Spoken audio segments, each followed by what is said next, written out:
Hello, everybody, and welcome to this new episode of the MACE podcast. I'm your host, Marco Macente, and I'm so excited to be here with all of you.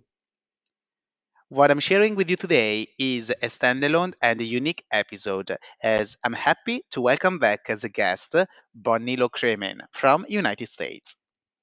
I made already an episode with Bonnie last year, and you can find it in the podcast library, of course. But I needed to get together with Bonnie as we have a new special event happening on the 28th of February. TEDx speaker and trainer, Bonnie is recognized as one of the most respected leaders in the admin profession, and now is an in demand expert instructor of workshops for admin and executives all over the world. Bonnie's passion is to affect positive change in the global workplace by paving the way towards healthy, respectful, and highly productive relationships. Bonnie is the author of the best selling Be the Ultimate Assistant, a celebrity assistant secret to working with any high powered employer. And now she's launching a new book titled Stuff Matters on the 28th of February. But what is this book all about?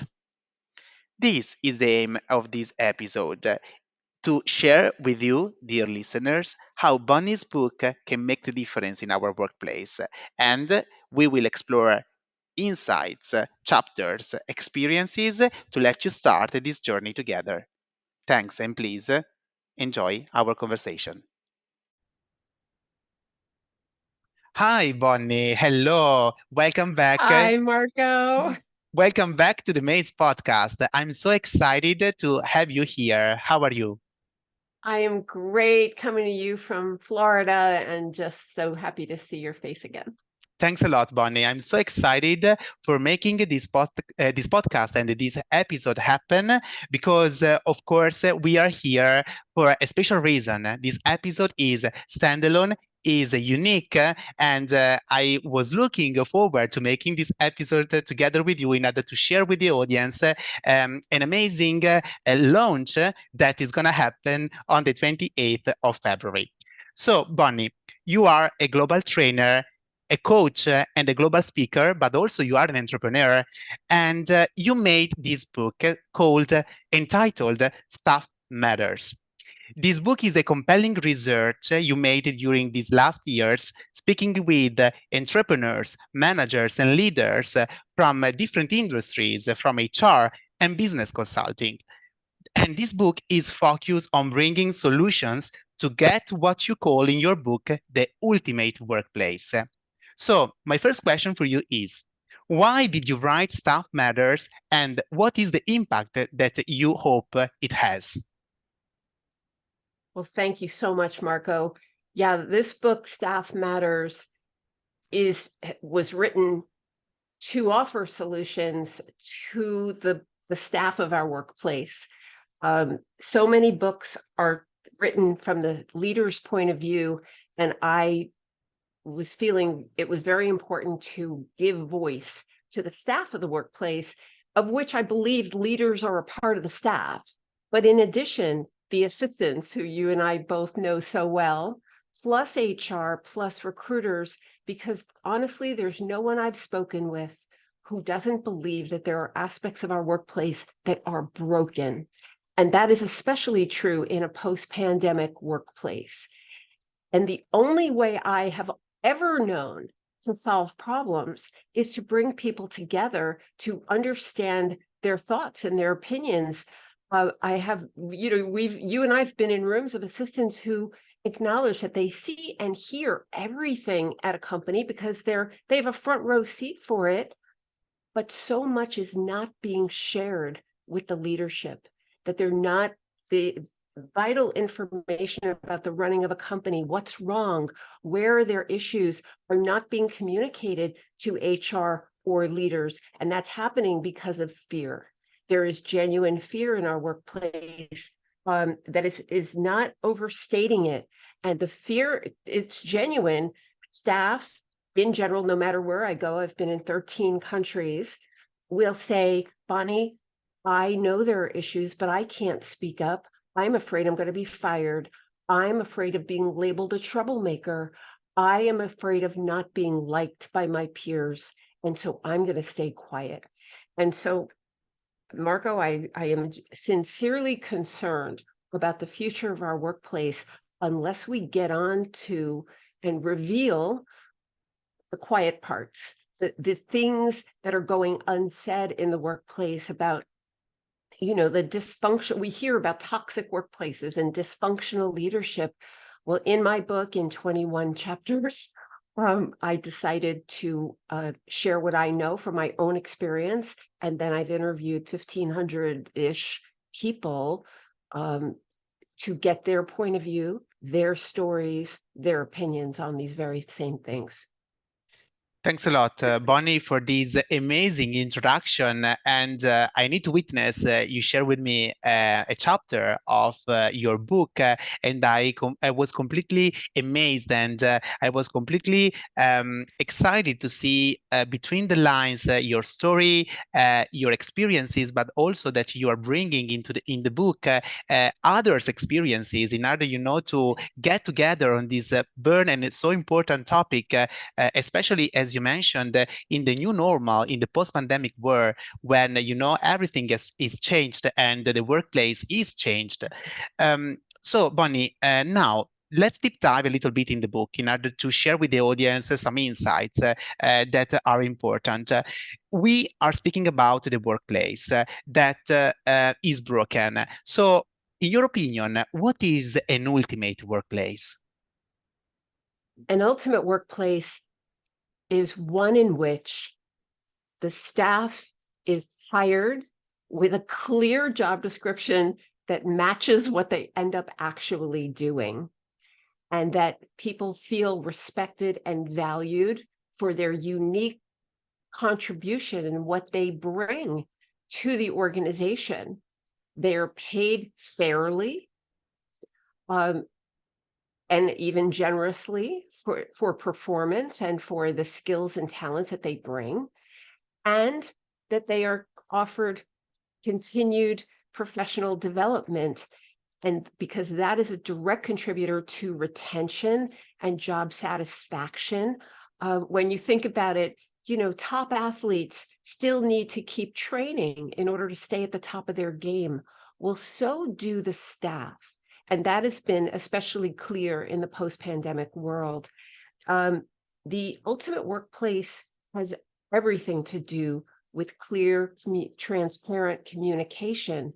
And we know that so many people in our workplace now are working remotely, fully remote, or in a hybrid way. And that has been a sincere, real challenge to the staff of our workplace. And not everybody is good at it. We're 3 years past the beginning of the pandemic, which happened like it felt so fast.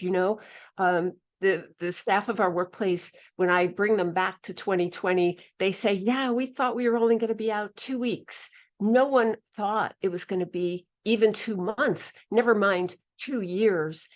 And so these really tsunami-like changes in the workplace have created a lot of fragmentation, disruption, uncertainty, stress, and staff at every level from the CEO on down have experienced these changes in different ways. And therefore, my point of view is, even if you've been a working person for a lot of years, my book offers a fresh take, a fresh look at what's going on in this workplace so that we can move a little bit more towards an ultimate workplace. We're having to discover new ways of working with one another. And it's not that I have all the answers, but I certainly felt after, working as an assistant for 25 years to Olympia Dukakis and then teaching for these last 12 years all over the world with a class including you in Belgium, Yeah. that I knew the questions to ask, Marco. Yeah, definitely. I can witness for that. And I'm really grateful. So, congratulations, first of all, Thank officially, you. for making this book, because, of course, it's definitely a great outcome. And it helps, to make a bridge between Yes. the gaps that we were seeing, not only in the admin professional world, but in the workplace itself.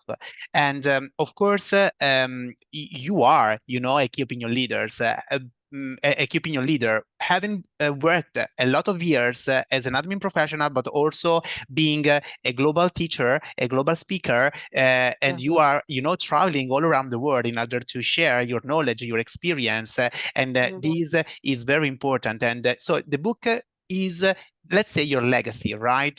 In order to share your insights and your suggestion with all the people that are in the business and are committed to getting this Yeah. ultimate workplace. Um, Yes, I yeah, true. All true. Thank you. no problem. Let's move on because I have another question for you, Bonnie. So we spoke about HR, we spoke about leaders. I'm covering a lead role. I'm working in the pharmaceutical industry as a project manager, and of course, leading means being a trustworthy point of contact, being a person that respects the team members. Means also being able to enable others and inspire others, in order to let them shine. So I think that leadership is a matter of style, but also is something that needs to be pursued a lot because we're not Mhm. born leaders. So what are the top 3 secrets to being a better leader, in your opinion? In my view, the most effective leaders out there understand the power of their teams, and they treat those teams as the individuals that they are.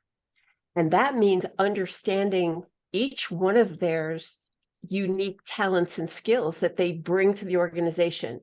After all, companies spend a lot of money and time and energy hiring people in the first place. And it is because they are subject matter experts on at least one thing. So, what happens after that then? The most effective leaders really stay connected to the talent who they painstakingly hired in the first place. In addition to that, the most effective leaders set very clear expectations of their teams up front, really clear, so that there's no what I experience and what I have heard all over the world is there's so much confusion and anxiety that gets caused by not being quite sure about what they're supposed to do. People feeling under leveraged and underutilized and then worse, disrespected and abused and demeaned.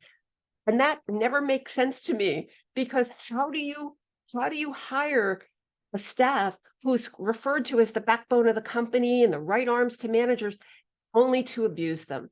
That makes absolutely no sense to me. It's a total waste of time and money. So the most effective leaders view their teams with respect and dignity and trust. Trust them once those clear expectations are set, that their teams are trusted to do the work that they were hired to do in the first place.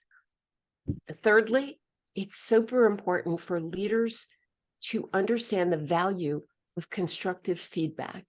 And there's a great saying that one of our BTUA students came up with: connection before correction.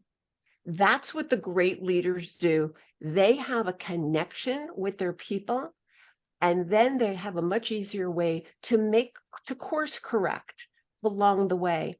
My goodness, the workplace is so filled with change and anxiety and Yeah, uncertainty right now. Just think about during the pandemic. Oh, we're going back. Oh, we're not going back. Oh, we're only going back 3 days. Like it was very stop and starting, and the messages that were coming out of companies were changing by the day. You kind of had whiplash trying to keep up with them. And I don't think I'm exaggerating this. That's the way it felt for so many staff, me yeah, me included, as I read all these leadership magazines. So I think those are top three things, but there's so much more that as I kept writing and writing and writing and talking with leaders, the whole notion of being transparent and knowing that leaders don't have all the answers, but that's why they have a staff. Of That's why the course. staff is there. And to be accountable, the tolerance for bad behavior is a short-sighted strategy. It's chasing good people away when top leaders tolerate bullying and sexual harassment and demeaning behavior of any kind. In my view, there is absolutely no room in this workplace for any of those behaviors, and we need to find ways Yeah. to stop them before they even start. Yeah, thanks a lot for this contribution, Bonnie. I can witness for that, and I strongly agree with you on all the things that you mentioned. So, let's share with our audience that at chapter 51, actually, of your book, there is a chapter called Leaders' Voices. The chapter starts with an amazing quote that I really love. The function of leadership is to produce more leaders, not more followers. And this is pretty much the essay. Let's imagine it as an essay of what you have shared so far with us about leadership. And there are a case study, there are a lot of witnesses from leaders across different companies that are sharing their experiences. And of course, the leader, as we said, is someone that needs to inspire the staff and needs to, produce other leaders, not followers. So this is a call to action for our audience to go to page 51 and the deep dive into these insights that you are bringing together in this amazing chapter. So thanks a lot, Bonnie, for your contribution. Oh, you're so welcome. So let's move on because, of course, I would like to ask you another question about this book. How will Staff Matters, the book that you wrote, support leaders and HR to work with admin professionals better? What do you think about that? I have a lot to say about that. As I said earlier, I believe everyone on a staff needs to take a fresh look at how they're operating because it's a new time. It's a new day. I don't think there's anyone who believes we're ever going to go back to what February 2020 looked like. Yeah. And so therefore, I'm actually speaking at a few HR events where my audience will be all HR. And Yeah. my point to them, I'm going to boil it down, it's that there are tasks and responsibilities that executive assistants and personal assistants are really great at. And it's not the same for everyone, but typically HR has been responsible solely for onboarding, for example, and training people, technology training, the hiring process, the interviewing process for new assistants and new leaders. And my point to HR is that we can build a bridge much more easily if we involve the administrative staff in the tasks that they're not only interested in doing, but they happen to be really good at it. And to involve the staff in these kinds of ways, in organic, authentic, productive ways in a company, it will build trust. It will Yes. build bridges of trust between HR and staff and leaders and staff. I think the payoff can be huge. Yes, of course. So the added value that we will have, of course, will be enormous. It will be definitely for the workplace itself. And we can say that these kind of things help also admin professional to make this transition, right? From a transactional work and from a transactional approach into a more strategic approach, working, alongside with their managers, with leaders, and working cross-functionally with the different teams Yeah. across different responsibilities. So definitely this is also the ultimate workplace, so we can say, that we can have. Yes. And let me share this with you as an addition to what we just shared, and it has to do with job descriptions. This is absolutely vital because what I'm suggesting to the workplace in general is that every staffer needs to have a current, detailed, accurate job description that reflects what they're actually doing. Yeah. And that across the board is not the case right now. And what I just shared about, assistants perhaps taking on some new responsibilities, of course, that means that will change their job description. And frankly, I believe one of the huge changes that is needed in the global workplace is a general new look at job descriptions and making sure that people are in the right seats. That it Yeah. seems like ever since 9/11, the workplace has really been in something of an upheaval, and there's been a lot of confusion and band-aids put on the problem. And I finally, with my book anyway, I wanted Staff Matters to rip off the band-aids and let's finally, set the broken bones. Let's fix. I really agree with you, Bonnie, and thanks a lot for this contribution because, of course, it helps us, to reestablish the focus, to reset the focus on what matters, and of course, stuff matters, and here we are also for that. So thanks a lot for this contribution. Let's move ahead because I have another question for you. So this book is a compelling research. We mentioned that, and of course, you're bringing your personal experience. You had been working as an Yes. admin professional for more than 25 years, and so your experience is completely mentioned and completely described in Staff Matters. So my question is about you. What was your first job and how has your experience as a staff member shaped your role as a leader? Right. Wow, it takes me back all the way to when I was 20 something. I can't remember the exact number. It'll be in the book. Um, I thought when I graduated with a degree in theater and English that I would be an actress. And that only lasted for 3 months. And I realized I loved show business, but I would be better behind the scenes making a show. So my way of solving that was I took a job in a theater box office in suburban Chicago called the Pheasant Run Dinner Theater. And I was excited to be in the box office selling tickets. My salary was my pay was $4.25 an hour. And I was happy to have it. And I was delighted because my manager was a woman who'd been there for 16 years. And as my first job out of college, I thought, well, this is going to be great. I'm going to learn so much. I'm going to be a sponge. I'm just going to just absorb everything. Well, it was great fun. And then 3 weeks into the job, she called me into her office and she said, Bonnie, I'm resigning and I'm making you the manager. And I thought, this is insane because in a heartbeat, I was now called a manager and I had zero training to manage. I was given a staff of 6 people to schedule, to, deal with issues. And here I was, 20, something like that. And having this responsibility, um, I was not very good at it. I had somebody quit on me, as I recall.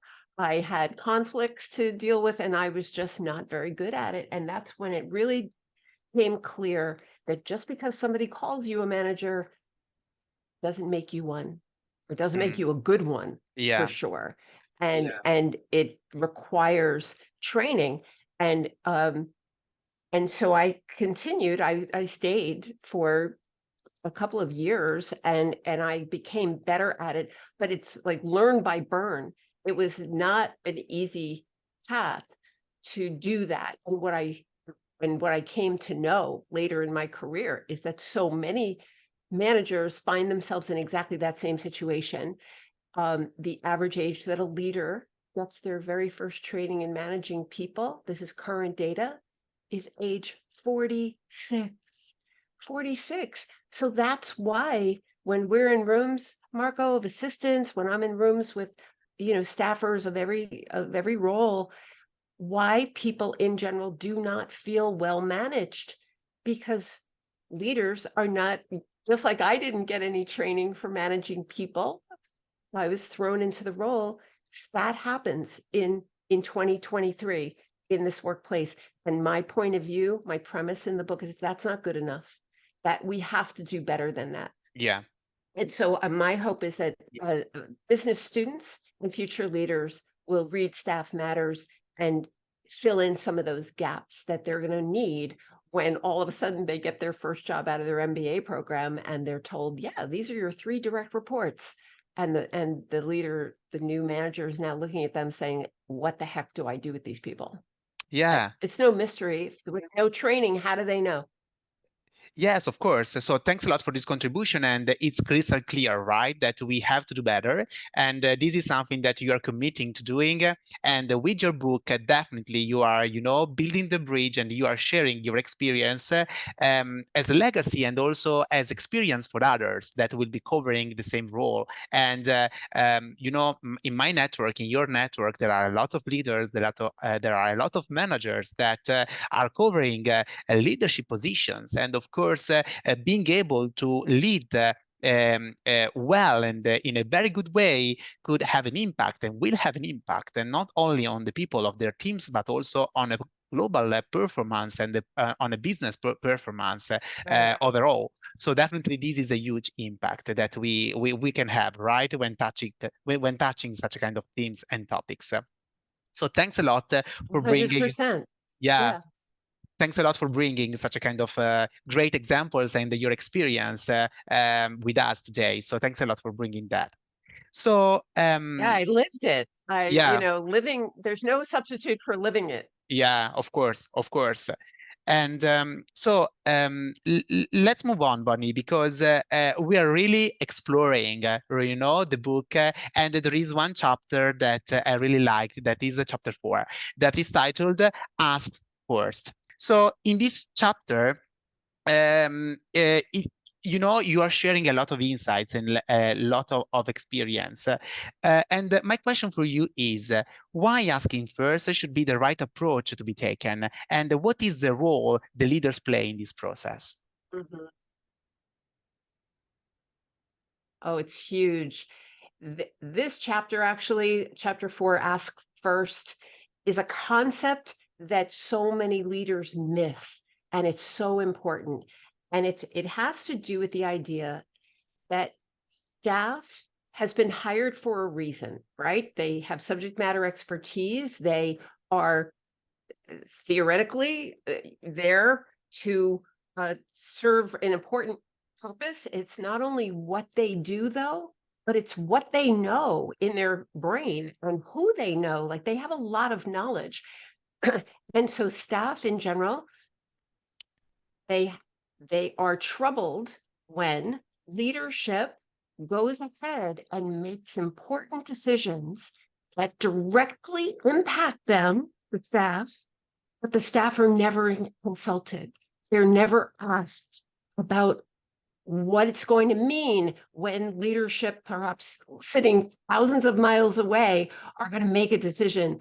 My message to leaders in this chapter is we must involve the people who are going to be directly impacted by your decisions. Yeah, Just like we saw during the pandemic, the decisions about bringing people back into the office.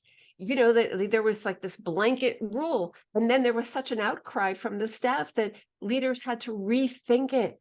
How about we ask them planning process before the decision gets told to the world?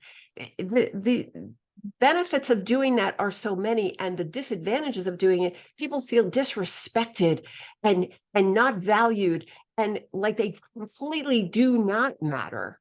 And I would think leaders do not want that, but I'm sure they have their reasons for making these many decisions, but I'm asking them to consider slowing down the process in order to consult with people who are already on the team, and might that change the decisions? Oftentimes it does.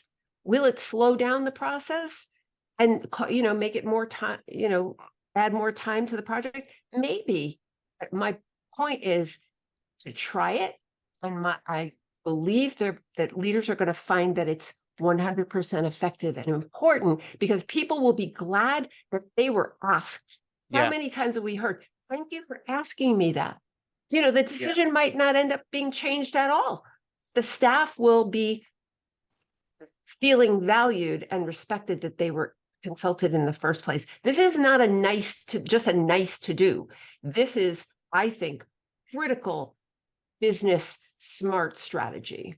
Yeah, yeah, definitely. No, I totally agree with you. And this is an approach that we aim to have, right, in every workplace, in order to have every person that belongs to the staff valued, in order to have a consistent and mutual trust when making decision, and when involving the people that are impacted or are affected by a decision or by a situation that happens in the workplace. So definitely having such a kind of approach is critical, as you mentioned, but also it comes to strategy when deciding before making a decision involving, the people that Yeah. are belonging to the team. In the post-pandemic world, with so many new decisions being made, this issue of asking first is more important than ever because staff might not be feeling free or safe to share what they know, what they see over a webcam. They may not be. So why not for leaders to get ahead of it and pull together a meeting of your really seasoned people to ask their opinion, and they may just be very surprised at what they hear because they're telling me, I'm telling you, they're telling me, and they happen to have some really great ideas. Yes, yes, of course. So I totally agree with you. And here, another call to action for the audience when they have the book to go to chapter 4, ask first to, have those kind of insights written and discovered in a deep dive way in order, to learn more from what is happening actually, in the workplace in a post-pandemic world. Well, one more point about that, Yeah. Marco, is that there there is rarely a person when asked, can you remember a time when a decision was made about you, you weren't asked about it first. And most people can relate to that idea, either in their professional life or in their personal life, where someone missed a step. Like you didn't ask me about it. And actually, I share a story with my own son at the end of the Yeah, chapter, I how read it. I made a decision to take him to a concert in New York City, assuming that he would be delighted. And it was such a miserable experience for him. He said, "Mom, I would have preferred to have a root canal." I learned that lesson pretty painfully. Yeah, yeah, I recall this episode written in the final part of the chapter. Yes, I recall it. I recall it. And of course, it's important that you are bringing Yeah. this in order to show that it's important to involve the right stakeholders and the right people when making the right choices and the right decisions. So, of course, this is very important. Well, have you had that happen? Have you had that happen in your career that a decision was made about you and Yes, they yes, didn't of ask you first? Yes, of course, of course. It happened. It happened. As I think the majority of the people that are working, in the workplace, but in business organization, because we need to admit that we live and we work in an imperfect world. So there are some times that we don't have all the things under our control. So there are people that are making decision or that they assume, as you said, that something will benefit anyway, one size fits all every person and everybody in the team. And of course, this happened, but it is good, to speak up and to share how we feel when we missed the opportunity to share our opinion, to share our thoughts in advance before someone can make a decision on our behalf. So, of course, this is something that play a pivotal role, and sharing our Yeah. feelings and sharing our emotions honestly in a consistent way, in a good communication pathway, I think that will help colleagues, leaders, managers, whoever in the workplace, to engage us in the next time when a decision will need to be made. That's my hope. That is Yeah. absolutely my hope in the chapter.